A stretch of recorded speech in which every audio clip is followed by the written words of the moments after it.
Hey, what's going on YouTube? This is Keith with Less Magic More Gathering, and we are back with another random card deck tech, volume number 27, using Chaos Wand this time.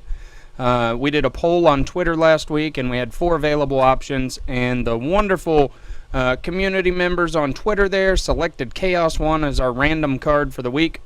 So Chaos Wand is a 3-drop artifact. Pay 4, tap it, and exile cards from your opponent's library until they reach an instant or sorcery, and you can cast that card for free, and then put the other cards on the bottom of their library in a random order.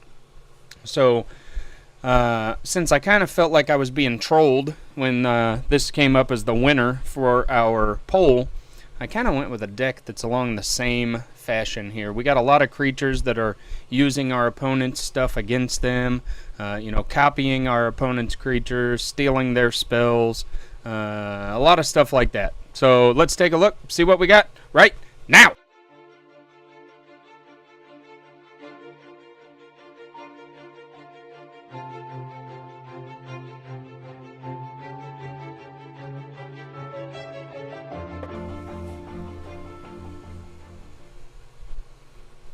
Okay, after that beautiful intro, thank you so much for that.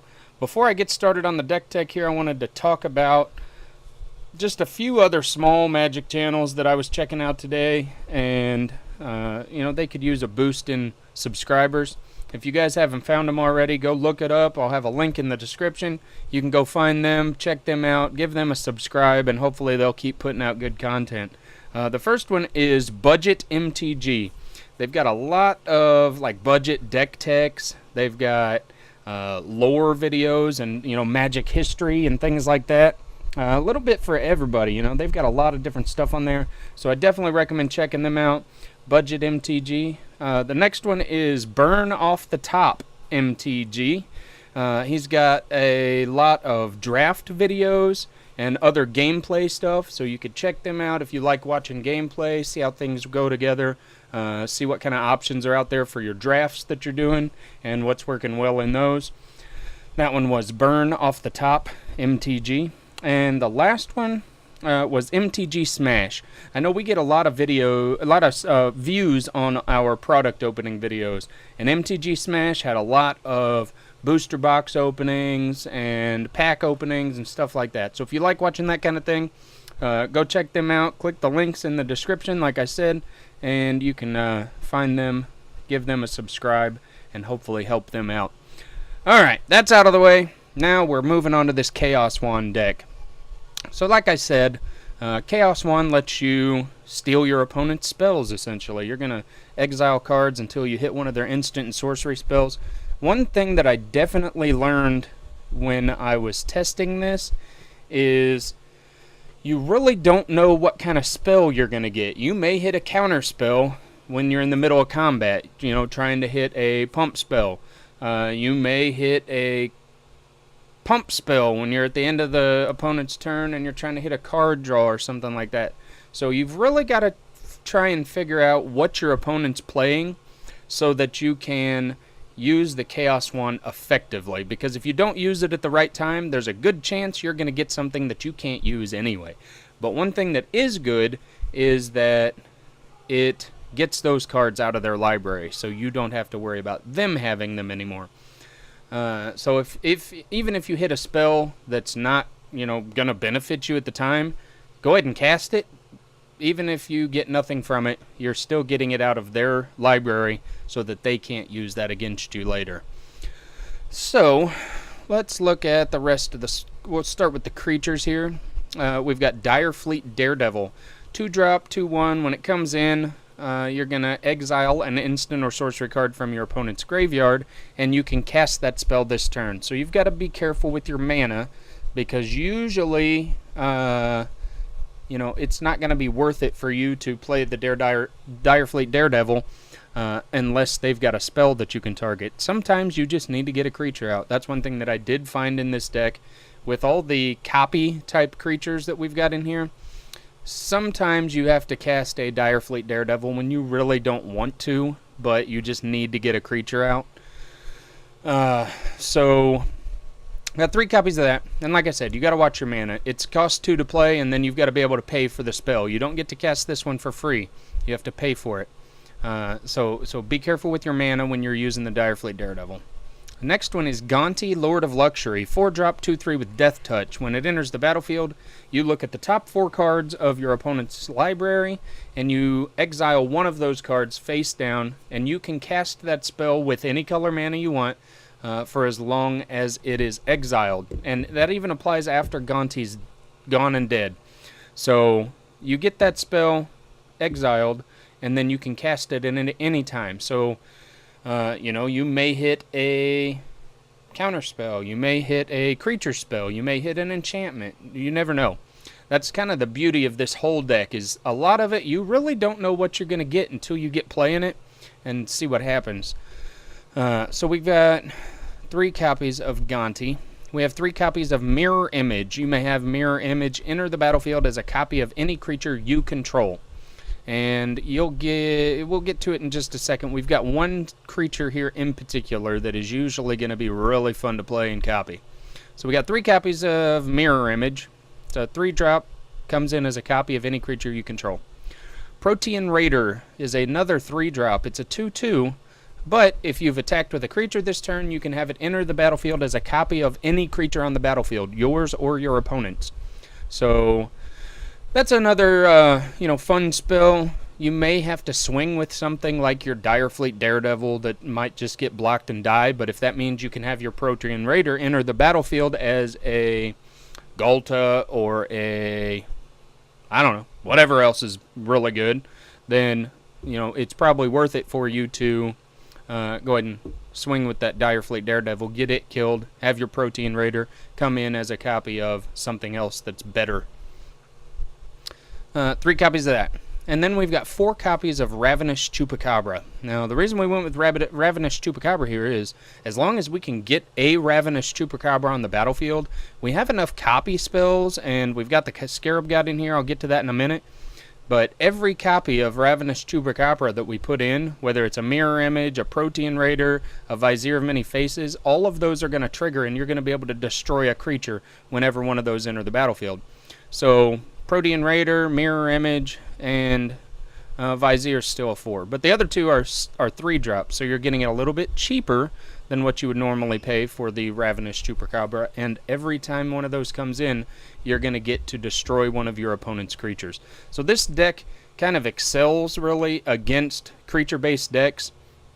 I'm not sure what it would do against a control deck. When I was testing, I didn't play against any controlled decks, so you might have to look at going into your sideboard and trying to figure out what would be best against a control deck. But Ravenous Chupacabra we got 4 copies of, because we really want to get one of those on the battlefield so that we can start copying it and killing stuff. We have 2 copies of the Scarab God. This is going to let you create 4/4 copies of anything that you've got that's died, or something that your opponent's got that's died. Cool thing is, with the Scarab God, if you exile and create a 4/4 copy of Mirror Image, then you get to have that come in as a copy of something else. Our trivia question for this week, hit me up in the comments section down below, is when you create that 4/4 black zombie that is let's say a Mirror Image, if you create a Mirror Image with Scarab God that's a copy of Ravenous Chupacabra, does that come in as a 4/4, or since you've assigned it as a 4/4 prior to copying the Ravenous Chupacabra, does it come in as a 2/2 then? Find the ruling, let me know in the section down below, and I will send you 3 copies of Chaos Wand, our feature card for the deck this week. So, like I was saying, 2 copies of the Scarab God, just so that you can, bring back your stuff, copy more Chupacabras if you need to. You can bring back your opponent's stuff if you've killed something that they've got that's really good. Whatever the best option is for you, Scarab God's going to let you bring that stuff back, and it's an almost must-remove target that your opponent's going to have to get rid of. We've got 3 copies of Vizier of Many Faces. This is just another copy effect, and it's also got Embalm, so it can be recursion there too. Gives you the option of copying either your Ravenous Chupacabra or anything else that's left on the battlefield, and it can be any creature. It doesn't have to be yours. Another thing that's pretty cool is if you have a mirror image come in and copy a Ravenous Chupacabra, and your Ravenous Chupacabra dies, then you can have the Vizier of Many Faces come in copying the copy of the Ravenous Chupacabra. So there's almost always, once you get the man out there, there's going to be a copy that you can copy. So that's fun. Finally, for creatures, we got 2 copies of Warkite Marauder. I found that this is really good against things like the Scarab God or Hazaret or any other indestructible type creature, as long as it's not hexproof. And we've got an answer for hexproof too. But for indestructible creatures and things like that, you swing in with your Warkite Marauder, and they lose all their abilities and become a 0/1 until end of turn. So then, second main, you can just play yourself a Ravenous Chupacabra and boom! That thing's gone. Take care of it. Couple enchantments here we went with just to kind of get some card draw. We went 2 copies each of Cartouche of Knowledge. Gives your creature +1/+1 in flying. And we went with 2 copies of Curious Obsession too. So you can hit somebody, and every time you deal damage to a player, draw a card. These work really well together. You play Cartouche of Knowledge and draw a card. Put a Curious Obsession on that same creature, and every time it flies over and hits your opponent, you're going to get to draw a card. So you get a lot of good card draw. I did have a lot more card draw in this deck, but as I got to playing it, I realized that I just had too much. I wasn't able to play what I was drawing. I was drawing draw spells, and it's not the way the deck was meant to work. So I cut down on the draw spells a little bit because I felt like I was getting overloaded with those. We've also finally got 3 copies of Disallow, just so that if you end up in a matchup where you're facing heavy planeswalkers or something like that, you can, disallow those abilities. That's it for all the spells in the deck. Let's take a look at the lands here. We got 4 swamps. This is a very complex, well, not very complex, but it's more complex than what we usually do for our land base in our decks. We got 27 total lands. 4 swamps, 4 sulfur falls, 2 mountains, 5 islands, 4 drowned catacomb, 4 dragon skull summit, and finally 4 detection tower. You remember I said we had an answer for hexproof. So detection tower is going to make it so that until the end of the turn, your opponents and all of their creatures that have hexproof can be the target of spells and abilities as though they didn't have hexproof. So things like your Carnage Tyrant, your Vine Mare, you'll be able to either copy those if you want to have a copy for yourself, or you can use your Ravenous Chupacabra to kill those just by tapping 1 and your Detection Tower. Now you do obviously have to have the mana available to do that, but only costing 1 to use that ability, it's very affordable. So like I said, this was, I felt like I was being trolled a little bit when you guys chose Chaos Wand for us to do this deck on. But after some testing and making some adjustments and getting things figured out, this deck actually was really fun to play, and it was actually pretty competitive with, the guys in my play group as well. So obviously we weren't at F&M, we weren't at a Grand Prix or something like that. We were just playing together. But it was very good in a casual setting. So I don't know. Let's see here. What's going to be rotating out? Gonti's going to be rotating out. No. Scarab God is going to be rotating out. Vizier of Many Faces is going to be gone. All the lands are going to be good. Cartouche of Knowledge is gone. And Disallow. So looks like 4 cards in there that are going to be gone, but you could probably find halfway decent replacements for. So if you want to put this deck together, I say go for it, have some fun. If you're up against a very competitive type play group, I'd skip this deck. While it is a ton of fun to play, and you get to steal all your opponent's crap and use it against them, it's not exactly budget. It's not super expensive. TCG Players got it right now for $145.39 for all those cards. So it's not bad on the wallet, and it's crazy fun. Might not be the most competitive deck, but it is crazy fun to play. Really good curve on this one too.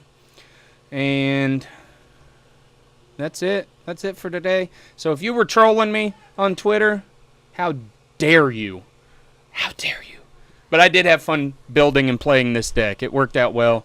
If I had, I may try and get this one going on Arena just to see how it does. But I may not. I don't know. I've been trying to figure out what they're doing with the Arena to know whether or not I'm going to get some of those cards back, so that once Standard rotates, am I going to be able to get some of those cards back, or am I just losing all the wild cards I would spend to get these cards? So I got to figure that out before I figure out if I'm going to spend my wild cards on some of this stuff.